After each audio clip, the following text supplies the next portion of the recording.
BJP ആണ് ഇപ്പോൾ പരാതിപ്പെട്ടിട്ടുള്ളത്. BJPയുടെ പ്രഖ്യാപിത ശത്രുക്കളാണ് ക്രിസ്ത്യൻ സമൂഹം എന്നുള്ളത്. സ്വാഭാവികമായിട്ടും BJPയുടെ ഒരു രാഷ്ട്രീയ അജണ്ട കൂടി ഇവിടെ വർക്ക് ചെയ്തിട്ടുണ്ടാവില്ലേ? ഡെഫിനറ്റ്ലി BJP രാഷ്ട്രീയ അജണ്ട. ഞാനതിൽ കൗതുകമായിട്ട് കണ്ടൊരു കാര്യം എന്ന് വെച്ച് കഴിഞ്ഞാൽ, ഇത് 22-ാം തീയതി ജാനുവരി 22-ാം തീയതിയാണ് അംബേദ്കർ നഗർ കോടതിയിലെ സ്പെഷ്യൽ കോടതിയുടെ വിധി വരുന്നത്. അതിന് തൊട്ട് പിറകെ 23-ാം തീയതിയാണെന്ന് തോന്നുന്നു ദ വയർ ഇത് വളരെ വിശദമായിട്ട് റിപ്പോർട്ട് ചെയ്യുന്നുണ്ട്. അതായത് അവരുടെ കയ്യിൽ, ഞങ്ങളുടെ കയ്യിൽ ഈ അംബേദ്കർ കോടതിയിലെ ഉത്തരവിൻ്റെ പകർപ്പുണ്ട് എന്ന് കോട്ട് ചെയ്തിട്ടാണ് വയർ റിപ്പോർട്ട്. അതിനുശേഷം ഞാൻ നമ്മൾ സെർച്ച് ചെയ്ത് നോക്കുമ്പോൾ പല ഇംഗ്ലീഷ് സൈറ്റുകളും ഇത് റിപ്പോർട്ട് ചെയ്തിട്ടുണ്ട്. ഇങ്ങനെ ആദ്യത്തെ കൺവിക്ഷൻ രാജ്യത്ത് നടന്നിരിക്കുന്നു എന്നുള്ള മട്ടിൽ. ശിക്ഷിക്കപ്പെട്ടത് 2 മലയാളികളാണ്. മലയാളികളെന്ന് മാത്രമല്ല, അവർ ദമ്പതികളാണ്, ജോസ് പാപ്പച്ചനും ഷീജയും. ലോകത്ത് എവിടെയെങ്കിലും മലയാളികൾ എവിടെയെങ്കിലും ഒരു തട്ടുകട തുറന്നിട്ടുണ്ടെങ്കിൽ പോലും ഇതാ അവിടെ തട്ടുകടയുണ്ട് എന്ന് റിപ്പോർട്ട് ചെയ്യുന്ന മലയാളത്തിലെ ഒരു മാധ്യമങ്ങളും ഇങ്ങനൊരു സംഭവം നടന്നതായി റിപ്പോർട്ട് ചെയ്തിട്ടില്ല. ഇങ്ങനൊരു കാര്യം, അത് രാജ്യത്ത് ഈ നിയമപ്രകാരം നടക്കുന്ന ആദ്യത്തെ ശിക്ഷാവിധിയാണെന്ന് ആലോചിക്കണം. അതിന് ഇരയായിരിക്കുന്ന 2 മലയാളികളാണ്. കേരളത്തിൽ ഒരു മാധ്യമങ്ങളും അത് റിപ്പോർട്ട് ചെയ്തിട്ട് ഞാൻ കണ്ടിട്ടില്ല. ഇതിപ്പോൾ ഞാൻ കാണാത്തതും ആകാം. നമുക്ക് ലഭ്യമായ മാർഗ്ഗങ്ങളിലൂടെയൊക്കെ സെർച്ച് ചെയ്ത് നോക്കി, എവിടെയും അങ്ങനെ കാണുന്നില്ല.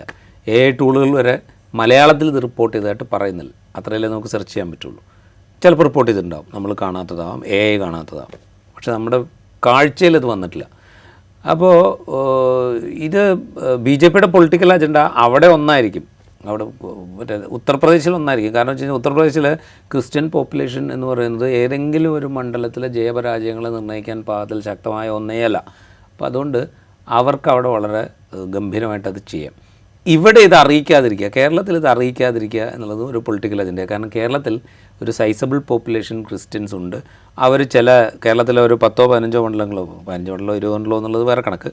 എന്തായാലും അത്രയും മണ്ഡലങ്ങളിലെങ്കിലും അവരുടെ വോട്ട് കൂടെ ഉണ്ടെങ്കിൽ ജയിക്കാവുന്നൊരു സാഹചര്യമുണ്ട്. അപ്പോൾ അതുകൊണ്ട് അത് ഇവിടെ അറിയിക്കാതിരിക്കുക എന്നുള്ളൊരു കാര്യം കൂടിയുണ്ട്. ഈ 2 സംഗതികളും അവിടെ നടക്കുന്നുണ്ട്.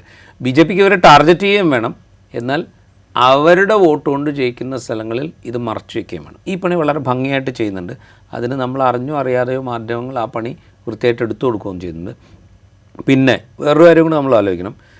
ഇപ്പോൾ ജോസ് പാപ്പച്ചനും ഷീജയും അവിടെ ശിക്ഷിക്കപ്പെട്ടിട്ടുണ്ട് എങ്കിൽ ഡെഫിനറ്റ്ലി നമ്മളുടെ ഈ ക്രിസ്ത്യൻ മത നേതൃത്വം ഇതറിഞ്ഞിട്ടുണ്ടാവും, ഉറപ്പായിട്ടും അറിഞ്ഞിട്ടുണ്ടാവും. കാരണം വെച്ച് കഴിഞ്ഞാൽ ഇവർ വളരെ കോർഡിനേറ്റഡ് ആയിട്ട് വർക്ക് ചെയ്യുന്ന ഒരു ഗ്രൂപ്പാണ്. അപ്പോൾ അവിടെ ഇങ്ങനെ ഒരു സംഭവം ഉണ്ടായിട്ടുണ്ടെങ്കിൽ ഡിഫറെൻറ്റ് ഗ്രൂപ്പുകളിൽ ഇത് അറിഞ്ഞിട്ടുണ്ടാവും.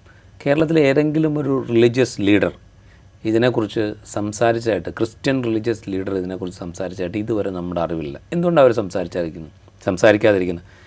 ലവ് ജിഹാദിനെക്കുറിച്ചും നാർക്കോട്ടിക് ജിഹാദിനെക്കുറിച്ചും സംസാരിക്കാൻ യാതൊരു മടിയുമില്ലാത്ത പാലാ ബിഷപ്പിനെ പോലെയുള്ള ആളുകൾ, റബ്ബറിന് വില കൂട്ടി തന്നാൽ ഞങ്ങൾ വോട്ട് ചെയ്യാം എന്ന് പ്രഖ്യാപിക്കുന്ന നമ്മളുടെ തലശ്ശേരി അതിരൂപത ബിഷപ്പിനെ പോലെയുള്ള ആളുകൾ, അങ്ങനെയുള്ള ഒരു മനുഷ്യനും ഈ പാവം ജോസ് പാപ്പച്ചനും ഷീജയും അവിടെ ശിക്ഷിക്കപ്പെട്ടിട്ടുണ്ട് എന്നുള്ള വിവരം അറിഞ്ഞതായി നടിച്ചിട്ടേയില്ല.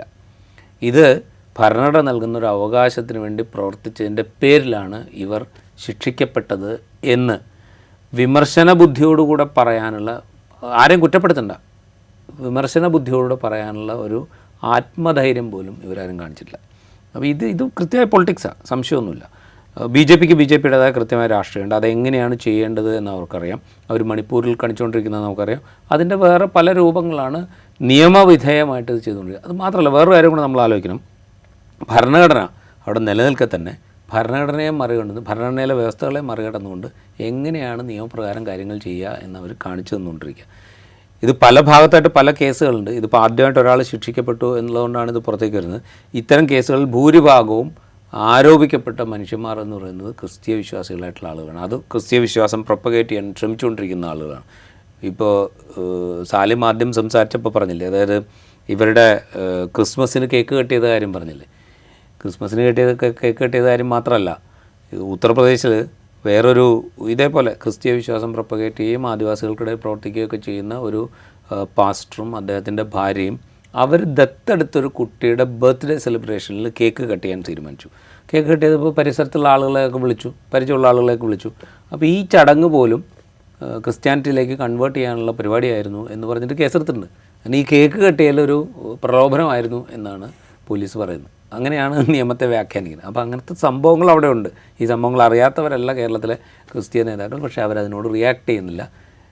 അതുകൊണ്ടാണ് ഞാൻ പറഞ്ഞത്, ഇത് എന്താ പറയുക, ലോകത്തെവിടെയെങ്കിലും ഒരു മലയാളി ചായക്കട തുറന്നിട്ടുണ്ടെങ്കിൽ അതിനെക്കുറിച്ച് റിപ്പോർട്ട് ചെയ്യുന്ന മലയാള മാധ്യമങ്ങൾ എന്തുകൊണ്ടാണ് ഇത് റിപ്പോർട്ട് ചെയ്യാത്തതെന്ന് എനിക്ക് മനസ്സിലാവുന്നില്ല. അറിയാത്തതാവും എന്ന് ഞാൻ വിചാരിക്കുന്നില്ല. കാരണം വെച്ച് കഴിഞ്ഞാൽ ഇപ്പോൾ വയറൊക്കെ ചെക്ക് ചെയ്യാത്ത, അല്ലെങ്കിൽ അതുപോലെ വിവരങ്ങൾ അറിയാത്തവർ, ഇപ്പോൾ അംബേദ്കർ നഗറിലെ സ്പെഷ്യൽ കോടതി ഒരു വിധി പുറപ്പെടുവിക്കുമ്പോൾ അംബേദ്കർ നഗറിൽ നിന്ന് വലിയ ദൂരമില്ല രാജ്യതലസ്ഥാനത്തേക്ക്. അപ്പോൾ അവിടെയുള്ള ലേഖകന്മാരിൽ ഒരു ദിവസം കഴിഞ്ഞാലും 2 ദിവസം കഴിഞ്ഞെങ്കിലും അറിയേണ്ടതാണ്. അപ്പോൾ എന്തുകൊണ്ട് റിപ്പോർട്ട് ചെയ്തില്ല എന്ന് നമുക്കറിയില്ല.